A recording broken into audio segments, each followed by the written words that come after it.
So welcome to the Easy Finance channel, where today we're going to take a little bit of a different approach. I have here a good friend of mine, which is Marcello Fabbri. He's a realtor in South Florida. So today we're going to discuss a little bit about the real estate market here. So if you guys basically have any questions, concerns, just basically go into the comment section, just ask away. But aside from that, just stay tuned in to actually enjoy this video. So before we kind of get started, I don't know if you want to kind of give us a little bit about your background, everything like that. So for the viewers to kind of understand a little bit of where you're coming from and kind of go from there.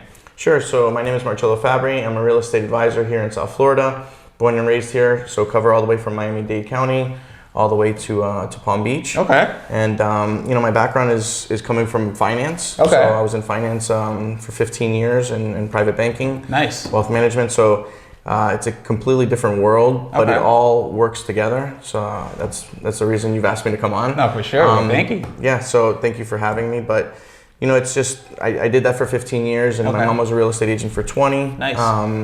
At a point, she asked me to come on board, and we started working together. And I see a lot of things that were correct when I was in finance. Okay. Just the process, but then now I see it differently, and I see it wasn't probably the best. It was a good way, it was the right way, but probably not the best The best way. Got it. Okay, perfect. Now, it's good that you kind of shared that everything with us and everything, but typically whenever, let's say for example, whether you're in finance, banking, whatever the case might be, constantly we're seeing people basically trying to buy a house or their first property, whatever it might be at that point. Now, can you share with us a little bit, maybe for the viewers that don't really have an idea of what the process is like, to kind of get over like the details and how's the process, how long it could possibly take, just for them to have a more realistic perspective of that? Sure. So the process in South Florida is pretty simple. In Florida is pretty simple. The contracts are done as is. So you wouldn't tell me it's different everywhere else? In other states, it is different. Yeah. Ah, okay. In other states. Okay. So yeah, a lot of people don't know that, and so our contracts in South Florida, or again in Florida, are all as is. So it's done in conjunction with the Florida Bar and the Realtors Association. They do one contract, and basically it's outlined in 12 pages, telling you, line by line of what should be, and the terms of that deal is. Okay. The deals are done in 30 days. Most states don't get them done that quickly because there's attorneys involved. We bypass that because now we had the attorneys already do the paperwork with a realtor. Makes it easier. So it's a lot more streamlined, but lenders all know that it's a 30-day process in Florida, and that's the expectation. Got it, but I've heard cases about it being a little bit longer than 30 days though. So it can definitely be longer than 30 days, and sometimes it can take 2 months, depending on a lot of different situations. Some people, especially now, people want to stay in their house. Where are they going to go? The market's on fire, and there's very little inventory. So now they can sell and do very well. But when they're looking to turn around and buy, they are having a tough time. So they might ask to stay an extra month. Yeah, for sure. But everything's agreeable. Okay. Now, if let's say for example, I'm like the first time home buyer, I don't know nothing about basically getting a house, whatever the case is. Only thing I know of is get a loan, find a house, and that's it. But is that really like the whole entire process, or what can I expect? So that's a great question, and there's two ways to do it. Some people would want to get pre-approved, so you know how much home you can purchase. And then some people find their real estate agent first. My advice is really to ask around, friends, family, other people have gone through the process, see who they've used on both sides. Because if you can have a connection with the lender, and they can advise you on the process, not the real estate process, but on the loan process. And then they can maybe help you find that real estate agent that you have a connection with, or you can do it the opposite way, go to the real estate agent, find whoever you trust there, and then get pre-approved from the lender. Interesting. So you can get pre-approved from the lender first, know how much home you can buy, which is a great way. And a lot of things may be easier from the beginning, but you could always find the real estate agent, say, who do you work with that you feel comfortable with referring me to get the loan.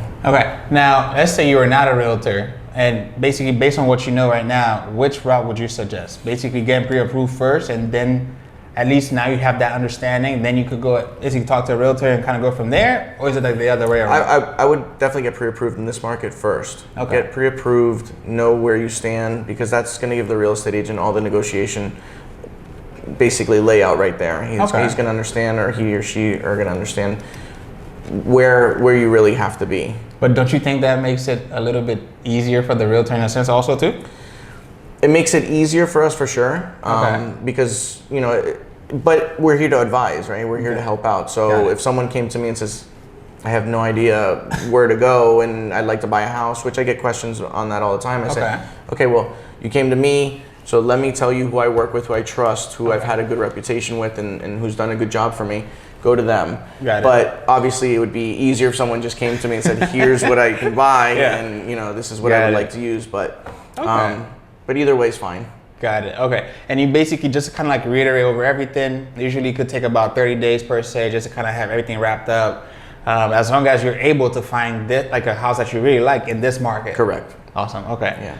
Now, you know, since last year, you kind of know that we've been dealing with COVID, this whole pandemic situation going on. Especially for South Florida, I know that we've had like an influx of people that's been migrating from all over California, New York to here. Now, what is your perspective on this market? Because from everything I'm hearing, it's super hot, super expensive. You can't even find nothing. Do you think that is going to continue and be the same way, or do you see any change anytime soon? So I think the market's going to continue to be hot in South Florida, in Florida in general, but South Florida being the main part of it. It is more expensive, but it's not over expensive. So if you look at what you're getting here compared to what you're getting in California, or you're getting in New York, or you're getting in New Jersey or Chicago, you get a lot more bang for your buck. And then you take into the state taxes and all that. So I think now what COVID brought to us was more of a change in lifestyle. So now before you used to say, okay, I want a home here, and this is why, and this is how it's going to be. And now it's, no, I want the home that's going to give me my life, that I can do whatever I want. God forbid something were to happen again. You know, now I have a backyard, or I have a pool, or I have a gym, or I have a work, area in the house and office. All those things have completely changed. Before it wasn't that big of an importance. Now it is, Especially if you're stuck in a house like almost like 24 hours, you're working from there, everything like that. So you need that space. You want that space. So it's extremely important now. So I don't see a pull back. I will say there's probably going to be a slowdown probably in the next 15 to 18 months. You do see more listings coming on. So obviously if there's more inventory, the demand is going to be spread out. But like you said, coming from California, we never really had that huge influx from California. We're getting that all the time. People working from home so they can work from other states. Now they can come here and do the same thing without all those other costs. So I don't see it. We have, we're trying to focus on getting tech companies to come over. That is true. A lot of major financial firms are looking to have a main office here or move completely here. So I don't see it, but little by little, as interest rates start creeping up, I do see a slower down, if that makes sense. It does. I mean, we get it. Because one thing I've been hearing it a lot, especially like around like I guess you'd say the finance sector here in Miami, is the fact that yes, a lot of firms are moving down here, but I've also heard that bigger corporations are requiring people to somewhat come back to the office as in New York, whatever the case might be.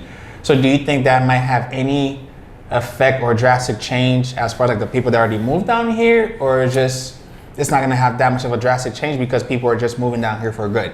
I think a little bit of both. I mean, I've had situations that people have bought here and then now they have to go back. Yeah, they have to go back, and they're changing their lifestyle a little bit. And some people are doing the flight. Depends on what your position is. Some people are flying back and forth. That change every other week or whatever it is. But I do see that. But it takes you have to get used to.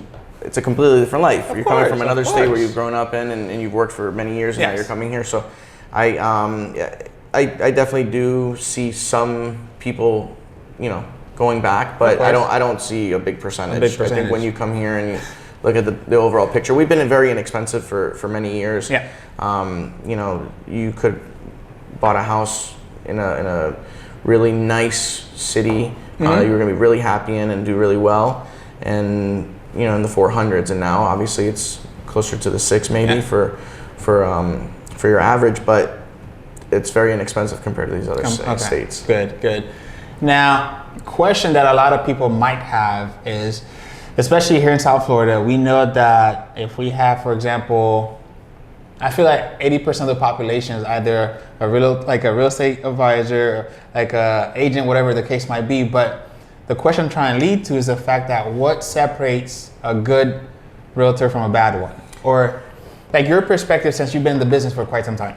I mean, I think consistency. Okay. So if you have a real estate agent who's there for you and they're consistently sending you listings and asking questions and making sure, because our needs change, and we might look at things the same way for 3 months, and then all of a sudden there's a surprise addition coming, or there's a change in lifestyle or whatever. Now all of a sudden that change may be happening, and I haven't asked that question. Okay. And if they don't ask those questions, then now those listings that we're sending you are no longer of importance. So I think the consistency of always having that relationship, that trust with that person, going back and forth, and having ideas of where we may be looking, especially in this market, it's very difficult right now. Got it. But my thing is, for example, the consistency part, I feel that might come after you already start working with the person.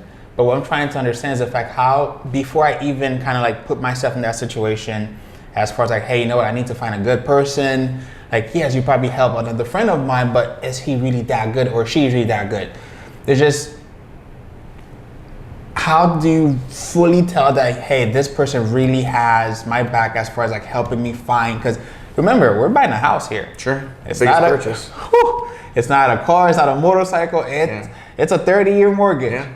And it could either break you or make you. But at the same time, it's a big purchase. So I'm just trying to understand, like, really, like, how do you find that good person? What kind of traits should I be looking out for? I know consistency is one, but anything else that could really help you, like, feel that, hey, you know what? I have this one person, the best ever. I think, I think number one, online reviews. Okay. Right? I mean, how do we shop? How does a consumer shop these days?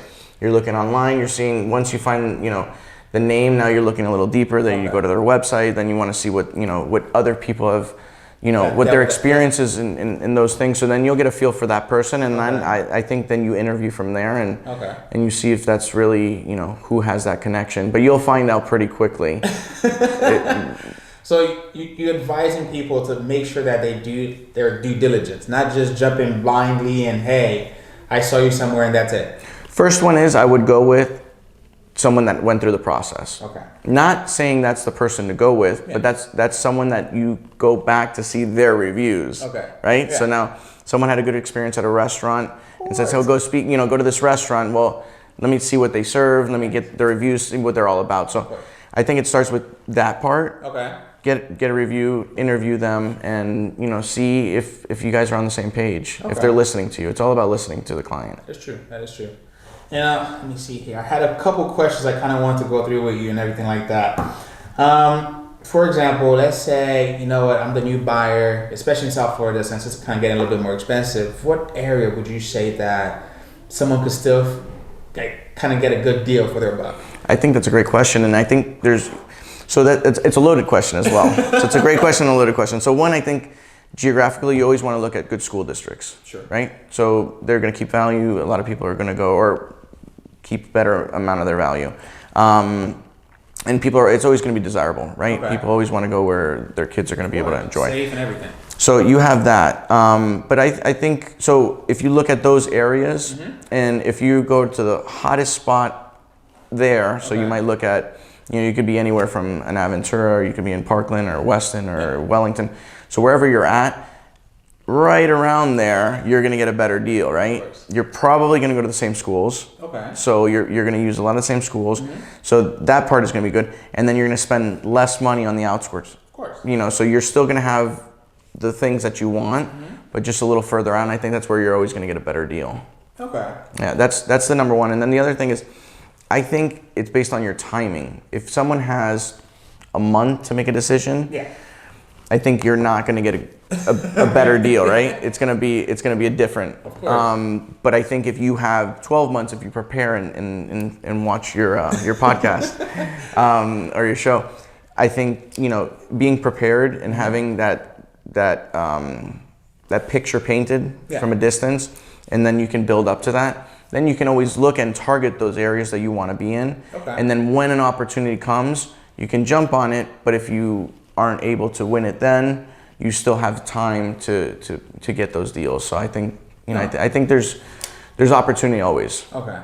I really do. Because, you know, typically you don't hear that optimism, like the optimism coming from people. Usually you just hear that, oh my gosh, it's super crazy. I can't buy nothing. I can't find nothing. I'm like, there might still be something. Stick in there. I'm telling you, it's really tough, but you know, and also be realistic. And you know, we all want everything. You know, we're making the biggest purchase. You know, and you want it all, and I completely understand it. And, but I think if we're able to see what's really important, you put a list together and say, okay, these are the kind of non-negotiables. Obviously, if you need 3 bedrooms, well, 3 bedrooms is non-negotiable. And so, but you know, maybe you can tweak a little bit, give in a little bit, and that first time home you buy is still just as beautiful as any other one you would have bought, because it's your first home. Of course. It's a big purchase. That's the baby. Yeah, it's the baby, so it's always gonna be that special one. Now, you know, I do have like a few other questions I want to ask, but for example, what would you say are signs to kind of look out for when it comes to a bad deal? That's a great question. I don't get asked that, but that's a great question. So I think, you know, as soon as you get into the negotiation stage with the real estate agent is going to have a good feel of what's going on with the situation. If someone has said things that are not necessarily the truth about the house, maybe, you know, they told you that there was never a leak, and before the inspection period, or you walk through the house again and now you notice there was a leak in the roof, well, that, you know, kind of gives it's a sign. But it also goes a little deeper. Sometimes when you're negotiating, you see that they're not, that the terms are starting to change. So they'll say, you know, we would accept this and we like this, and now all of a sudden, well, no, we want this as well, or move this date. You know, so that's when things start changing and people are not paying fair. I think that's where you can realize that's probably going to turn not in a good situation. It might not even go into a full contract, or it might fall out of contract pretty quickly. No way. Yeah. So. Okay, that's good to actually know that. Now, my last and final question I would say is, before that, what is like some of the biggest mistake that you've noticed a buyer have made before purchase? Oof.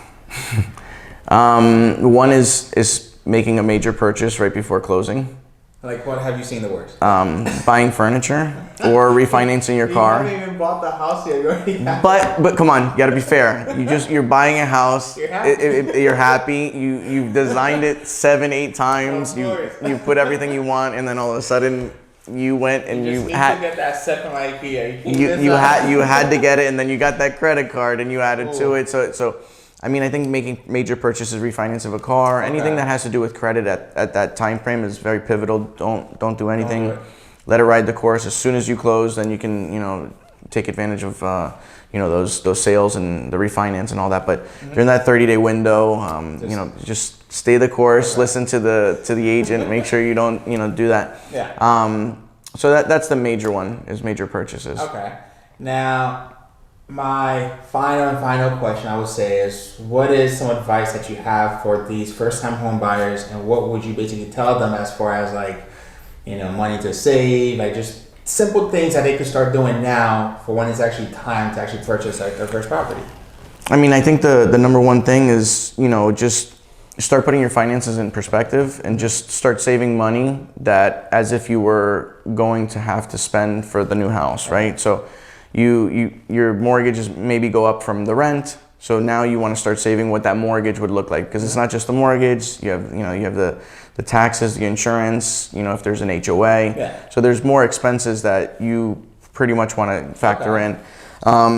You can buy with as little money down as 3.5%, so you don't have to have 20% down. Right now, you know, it might not even be the best time to put 20% down because interest rates are historically low. So maybe you do want to take advantage of that and leverage that low interest rate and ride it for the next, you know, however long you hold the house. But I think really preparing and doing, working with your real estate agent, working with your lender to see, not only how much house you can afford, but what those payments look like, and, what could come up with, as a surprise. If you don't have the lawn taken care of, that's something you have to take into account, because it's going to cost. If you have a pool, there's other maintenance issues. So I think those are the two major. Main key. Nice. No. Now, I think we pretty much covered the sum of it all, guys. Marcello was able to actually share some good information with us. I do hope that you kind of take it to heart. And again, if you do have any questions, feedback, please leave the comments. Also, I don't know if you want to plug in your Instagram that you could probably follow you or anything like that. Absolutely. It's at Marcello, Marcello, Fabbri, Fabbri. And your email by any chance? Because I know that's like still old school.